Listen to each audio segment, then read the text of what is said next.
जिंदाबाद तेजस्वी यादव जिंदाबाद जिंदाबाद जिंदाबाद जिंदाबाद तेजस्वी यादव जिंदाबाद जिंदाबाद जिंदाबाद तेजस्वी यादव जिंदाबाद जिंदाबाद जिंदाबाद तेजस्वी यादव जिंदाबाद जिंदाबाद तेजस्वी यादव की कार्यकर्ता संवाद यात्रा आज समस्तीपुर से शुरू हो चुकी है। दरअसल तेजस्वी यादव बीते रात को ही पूरे काफिले के साथ पटना से समस्तीपुर के लिए रवाना हो गए थे और आज समस्तीपुर से कार्यकर्ता संवाद यात्रा की शुरुआत करेंगे।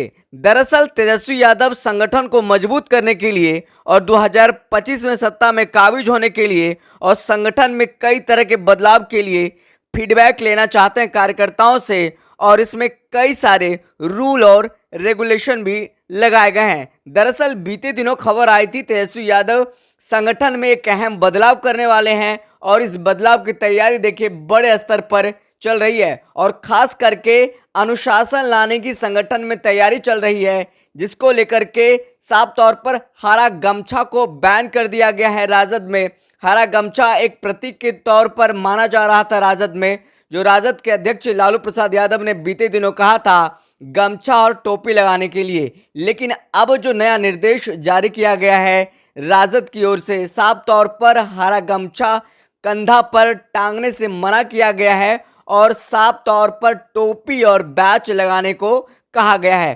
तेजस्वी यादव ये चाहते हैं कि अनुशासन पार्टी में आए और पार्टी कैसे अच्छा काम करे, 2025 में सत्ता पर काबिज कैसे हो, संगठन में कैसे और लोगों को जोड़ा जाए, इस पर पूरे जिले का दौरा कर रहे हैं। और इस कार्यकर्ता संवाद यात्रा की शुरुआत देखिए आज समस्तीपुर से होने जा रहा है। तेजस्वी यादव समस्तीपुर में है और मीडिया से बातचीत करते हुए कई सारे इन्होंने बातें बता दी है। आपको बता दें तेजस्वी यादव की इस यात्रा में विधानसभा चुनाव की रणनीति पर चर्चा होगी, राष्ट्रीय स्तर पर जातीय गणना हो इसकी मांग की जाएगी, बिहार में बढ़े हुए आरक्षण को संविधान की 9वीं अनुसूची में डाला जाए, इस मुद्दे को उठाया जाएगा। इसके साथ ही बिहार सरकार और केंद्र की नाकामियों को जनता के बीच लेकर जाना है। तेजस्वी यादव इसका निर्देश पार्टी नेताओं को देंगे। आपको बता दें तेजस्वी यादव सरकार में रहने के दौरान अपने 17 महीने के कार्यकाल में किए गए कामों के बारे में जानकारी देंगे ताकि कार्यकर्ता राजद के कामों की उपलब्धियां जनता तक पहुंचा सके। तेजस्वी अपने कार्यक्रम के पहले चरण में 4 जिलों का दौरा करेंगे। राजद का कार्यकर्ता संवाद यात्रा का पहला चरण 10 सितंबर से 17 सितंबर तक चलेगा। इस दौरान तेजस्वी यादव समस्तीपुर, दरभंगा, मधुबनी और मुजफ्फरपुर में पार्टी के नेताओं और कार्यकर्ताओं के साथ संवाद करेंगे। समस्तीपुर के टाउन हॉल में आज कार्यक्रम है। कार्यक्रम से पहले पत्रकारों से बातचीत करते हुए तेजस्वी यादव ने क्या कहा है, सुनिए। कार्यकर्ताओं से होने जा रहा है और पहला जो कार्यक्रम है कार्यकर्ताओं से दर्शन और संवाद का, वो समस्तीपुर की धरती से रखा गया है। कर्पूरी ठाकुर जी हम सब लोगों के नेता रहे, उनके विचार पर हम लोग चलने वाले लोग हैं और आज उनकी धरती को हम लोग नमन करते हैं और सभी कार्यकर्ताओं से हम लोगों को संवाद करना है। अपनी बात नहीं बल्कि उनकी बात को हम लोग सुनने आए। हम लोगों की कोशिश है कि कार्यकर्ताओं से मिलकर के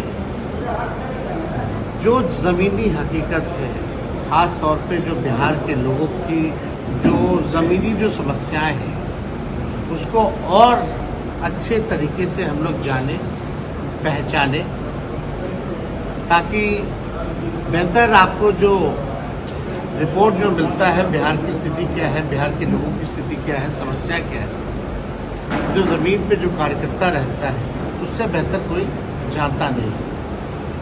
तो हम लोगों की कोशिश है कि साथ ही साथ सारी समस्याओं को तो सुने ही, लेकिन अपने पार्टी के संगठन को भी हम लोग मजबूत करें। और हमारी व्यक्तिगत इच्छा रही है कि कार्यकर्ताओं से डायरेक्ट जो है हम उनसे पहचान बनाएं, उनसे जुड़े, ताकि जो भी कार्यकर्ताओं की जो समस्या रहेगी, कार्यकर्ता जो है पार्टी के रीढ़ होते हैं और कई कार्यकर्ताओं ने पूरा जीवन जो है अपने पार्टी को दिया है, तो तो मेरा फर्ज बनता है कि उनकी बात को सुने, उनसे जुड़े, उनको सम्मान हम लोग देने का काम करें। साथ ही साथ जिले में जा रहे हैं तो हर एक, चाहे ब्लॉक अध्यक्ष से लेकर पंचायत अध्यक्ष तक, जो भी कार्यकर्ता है उनसे हमारा मिलने का कार्यक्रम है।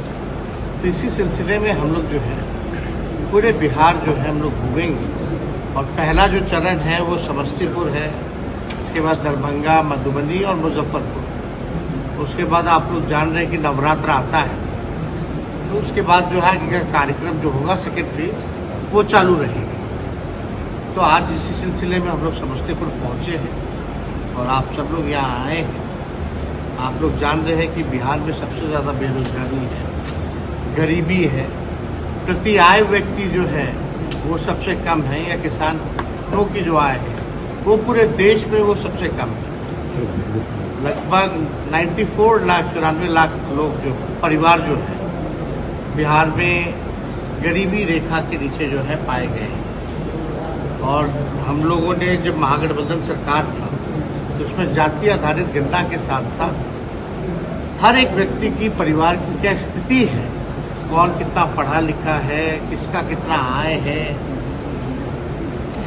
किसका नौकरी है कि नहीं है, कौन भूमिहीन है, सारा डेटा हम लोगों के पास आया। और उसी के तहत हम लोगों को योजना भी चलाना था। जिसकी आय कम है, कहीं रोजगार नहीं है, उन परिवारों को सालाना 2 लाख रुपए का देने की जो योजना भी थी। भूमिहीन को 1 लाख रुपए, घर बनाने के लिए 1,20,000, ये सारा योजना हम लोगों का तैयार था। और उसी हिसाब से हम लोगों ने आरक्षण भी बढ़ाने का काम किया, जो देश भर में सबसे ज़्यादा पिछड़े, अति पिछड़े, दलित और आदिवासियों का 65% हम लोगों ने बढ़ाया और 10% एज इट इज EWS का हम लोगों ने रखा। लेकिन आप सब लोग जान रहे हैं कि क्या हुआ। जिसका डर था, हम लोग बार बार चिल्लाते रहे अनुसूची 9 में इसको डालो, शेड्यूल 9 में इसको डालना चाहिए, लेकिन भारत सरकार और डबल इंजन की सरकार ने ऐसा नहीं किया। तो आज इसी सिलसिले में हम लोग आए हैं। पीड़ा भी होती है, हम लोग नए सोच के हैं, नया बिहार बनाना है।